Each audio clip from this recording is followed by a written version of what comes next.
అందరికీ నమస్కారం. ఈ శరీరం పేరు గోమాత్ సురేష్. ఆవులెనక తిరుగుతుంటాను కాబట్టి ఈ పేరు పెట్టారు. తర్వాత ఈ రోజుల్లో మనకి చాలా సమస్యలొస్తున్నాయి. అంటే మేము రాజీవ్ దీక్షిత్ వాళ్ళ యూనివర్సిటీ నుంచి నేర్చుకుంటున్నప్పుడు తర్వాత అతను కొన్ని నేచురల్‌గా కొన్ని పుస్తకాలు చెప్పేవారు. అంటే దీనికి 80% రోగాలను మన ఇంట్లోనే తగ్గించుకోవచ్చంట. చిన్న చిన్న ఉపాయాలు వాడి. బట్ మనం దాన్ని తెలుసుకోకుండా ఫస్ట్ ఆఫ్ ఆల్ ఏదైతే ఉందో ఈ బయటున్న మాధ్యమం ఎలక్ట్రానిక్ మాధ్యమంతో గానీ, లేకపోతే ఎవరైనా చెప్పడం వల్ల గానీ, మనం దాన్ని అనుభవించకుండా మొత్తం అంతా బయట పడిపోయినాం. అంటే ఒక రకమైన వైద్యం మారిపోయింది. సో, ఆ మారిపోయిన దాంట్లో మనం చిన్న చేంజెస్ మళ్ళీ వెనక్కెళ్ళాలి. ఈ శరీరం తయారైంది మందులతో కాదు, నేచర్‌తో. అంటే చాలా వరకు భూమితో తయారవుతుంది, పంచభూతాలతో తయారవుతుంది, అగ్నితో తయారవుతుంది, వాయువుతో, నీళ్ళతో వీటితో తయారైంది. కానీ దీనికి ఇవ్వాల్సిన మందులు గూడా అక్కడి నుంచి ఇవ్వాలి. మెషిన్ మేడ్ కాదు. అంటే శరీరం ఒక మెషిన్స్‌తో కాంపోజిషన్స్ గానీ, లేకపోతే అందులో స్టెరాయిడ్స్ వేసి తయారు చేయాల్సిన శరీరం కాదు. అదికేమవుతుంది, ఆ నొప్పి అనేది పూర్తిగా పోదు. ఆ బాధ, వ్యధ ఏదైతే ఉందో పూర్తిగా పోదు. దాన్ని తగ్గించుకోవాలంటే మళ్ళీ ప్రకృతిలో ఉన్న విషయమే తెలుసుకోవాలి. అలాంటి సమస్యల్లో మనకి ఎక్కువగా చాలా వరకు ఈ రోజుల్లో ఒకప్పుడు ఎప్పుడు వేలల్లో ఒకరికో ఇద్దరికో ఉండేది. ఇప్పుడు అందరికీ వస్తుంది. కారణం చెవుల సమస్య. ఈ చెవు వినికిడి పోవడం, అంటే దానికి మంటలు రావడం, లేకపోతే డ్రైనెస్ అయిపోవడం, లోపల నుంచి వాటర్ కారుతూ ఉండడం, లేకపోతే వాళ్ళు కీన్ అబ్జర్వేషన్ చేస్తుంటారు. అంటే లోపల పస్సు జరిపుతారు. మీరేమంటారు దాన్ని? గొలుబి అంటారు. రైట్, లోపల గొలుబి ఉంటుంది కదా, చెత్త అంతా అవన్నీ చేరిపోతూ ఉంటుంది. ఎందుకు చేరిపోతుందని ఎవరికీ పట్టింపులేదు. చేరిపోవడం ఎందుకు జరిగిపోతుందంటే, మనము తీపి పదార్థాలు ఎక్కువ తింటుంటాం, పులుపు పదార్థాలు ఎక్కువ తింటుంటాం.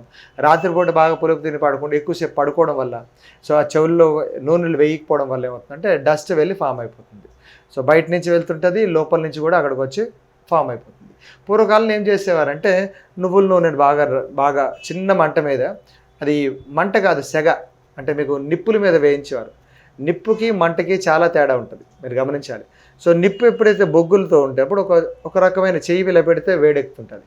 అదే నిప్పు వచ్చిందనుకోండి బయట నుంచి, ఆ నిప్పు వచ్చినప్పుడు మండుతుంటుంది. అంటే మంట మనం స్టవ్ మీద పెట్టుకునేది ఏదైతే ఉందో, ఆ మంట ఏదైతే ఉందో దాని మీద పెట్టామనుకోండి చాలా డిఫరెంట్ ఉంటుంది. అందుకు వాళ్ళు నిప్పుల మీద, అంటే బొగ్గుల కట్టెలు ఏవైతే ఉంటే దాని మీద, పిడకలు ఏవైతే ఉంటే దాని మీద చిన్న మంట మీద కాల్చేవారు. అది బాగా కుతకుతలాడుతుంటుంది. అంటే వేలు పెట్టిన తర్వాత ఓకే, ఇంత వేడి సరిపోతుంది అన్నప్పుడు ఆ వేడి నూనె తీసుకొచ్చి అందులో వేసేవారు. ఇది చాలా మంచిది. ఎప్పుడు నూనెలు బాగా రంగరించి, అంటే గానుగ పట్టిన నూనెలు వాడుతున్నప్పుడు మాత్రం తగ్గిపోయేది. ఇప్పుడు చెరువు సమస్యలు ఏమవుతుందంటే డ్రైనెస్ అయిపోవడం, అంటే లోపల పూర్తిగా ఎండిపోతుంటుంది. ఎందుకు, మనం ఇయర్ ఫోన్స్ వాడుతున్నాం, చాలా బ్లూటూత్ వాడుతున్నాం, ఎక్కువసేపు చాలా పెద్ద పెద్ద సౌండ్లు పెట్టి వినుకుంటున్నాం. ఆ ఫ్రీక్వెన్సీ లేకపోతే బయట పొల్యూషన్, అంటే సౌండ్ పొల్యూషన్ వల్ల, ఇవన్నిటి వల్ల డ్రైనెస్ ఎక్కువైపోయింది. ఒకప్పుడు మ్యూకస్ ఉండేది, అంటే గులుబి ఉండేది, ఇప్పుడు ఏమవుతుంది, డ్రై అయిపోయింది. అందుకు మాత్రం ఈ చెవులో నూనె వేయాలి. దాంతోపాటు కొందరు ఇంకొంచెం పరిజ్ఞానం వాడి వెల్లుల్లిపాయ దంచి వేసుకుంటారు, మంచిదే, ఏం కాదు. కానీ నూనె మాత్రం మళ్ళీ స్వచ్ఛంగా ఉండాలి. నువ్వులు ఇస్తే నూనె బాగా గానుగ పట్టించి అవి తీసుకునే నూనెలు మాత్రమే వాడాలి. ఎందుకంటే అది ఎవ్రీ నూనెకి ఏంటంటే డైజెస్ట్ లోపలికి వెళ్ళిపోయే అవకాశం ఉంటుంది. అలాంటి అయితేనే ఇది బాగుంటుంది.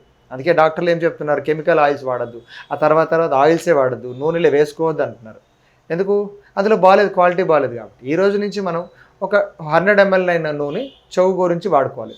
గానుగ నూనెలు ఏదైతే తీసుకుంటావో అందులో ఒకటి రెబ్బ, ఒక 100 ml తీసుకుంటే ఒక వెల్లుల్లిపాయ, పెద్ద వెల్లుల్లిపాయ రెబ్బ ఒకటి తీసుకొని బాగా దంచండి. చిన్నవైతే 2 దంచండి. దంచి దాంట్లో బాగా దంచి అందులో వేయించండి.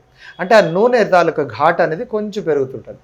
ఎప్పుడైతే మనకి చెవు నొప్పి ఉంది, ఆదివారం పూట ఎప్పుడో పెట్టుకోండి. ఎందుకంటే సూర్యుడి గురించి ఆదివారం చాలా మంచిది. ఆ సూర్యతనం బాగా మన శరీరం అంటుతుంది కాబట్టి ఔషధాలు ఎక్కువ వాడతాం. అలాంటప్పుడు చెవులో హాయిగా ఒక సైడ్ పడుకొని ఒక 2-3 చుక్కలు అలాగ వేయండి. వేసిన తర్వాత ఏం చేస్తామంటే ఒక నోట్లో కందిపప్పు కానీ మినపప్పు కానీ వేస్తే బాగా నవ్వులుతారు. అంటే ఇప్పుడు చూయింగ్ గమ్స్ వాడుతున్నాం, అలాంటప్పుడు లాంగ్ బ్యాక్ కందిపప్పు అయ్యి నవ్వుతుంటారు. ఆ దవడలన్నీ వెళ్తున్నప్పుడు నీట్గా లోపలన్నీ వెళ్తాడు. ఇక్కడ ఒక మర్మ పాయింట్ ఉంటుంది చెవులు బ్యాక్ సైడ్. ఎవరైతే ఇలా నొక్కగానే చాలా నొప్పి పెడుతుంటుంది. నొప్పి పెట్టిందంటే అక్కడ కంపల్సరీ చెవి సమస్య ఎక్కువ ఉందని.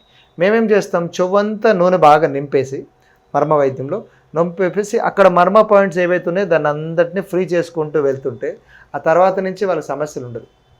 అంటే చెవు సమస్యలు ఏవైతే ఉన్నాయో, చెవి అరికులం థెరపీ అని చెప్పేసి దాంతో పాయింట్స్ అన్ని ప్రెస్ చేయడం వల్ల ఈ ఏవైతే చెవి సమస్యలు ఉండే, వినికిడి లోపాలు ఉండడం కానీ, మంటలు కానీ, లోపల నుంచి డ్రైనెస్ కానీ, లేకపోతే గులిబి సమస్యలు ఉంటాయి, అన్నీ ఒక రోజు మళ్ళీ తగ్గిపోతాయి.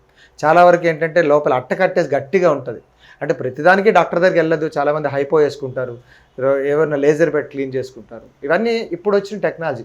ఇంటి వైద్యం ఎప్పుడు కూడా సైడ్ ఎఫెక్ట్ ఇవ్వదు. చిన్న పరిజ్ఞానం వాడాలి, సాంకేతికంగా ఆలోచించాలి. దాని బ్యాక్ సైడ్ ఏమవుతుందో, నూనె వేస్తే ఎలాంటి నూనె వేయాలి, వెల్లుల్లిపాయ ఎలాంటి మంచిది వేసుకోవాలి, ఎంత వేయాలి, ఇవన్నీ తెలుసుకున్నారనుకోండి చాలా సరళం.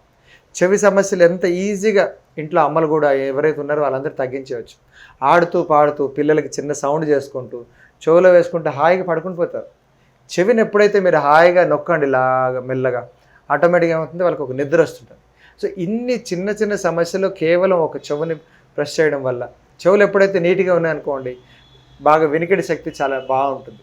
సో ఈ రోజుల్లో వినికిడి లేకపోతే ఇలా ఇలా అంటాం, ఆటోమేటిక్గా ఏమవుతుంది, అది కొన్ని రోజులు పోతే ఆ చెవుదంతా డౌన్ అయిపోతూ ఉంటుంది. అలాంటప్పుడు కాకుండా ఉండాలంటే చిన్నప్పటి నుంచి, అంటే దాదాపు 6 సంవత్సరాల నుంచి ఎవ్రీ ఆదివారం వేయండి, లేకపోతే 2 వారాలకు ఒకసారి ఏకాదశి నాడు వేసుకోండి, పౌర్ణమి నాడు వేసుకోండి.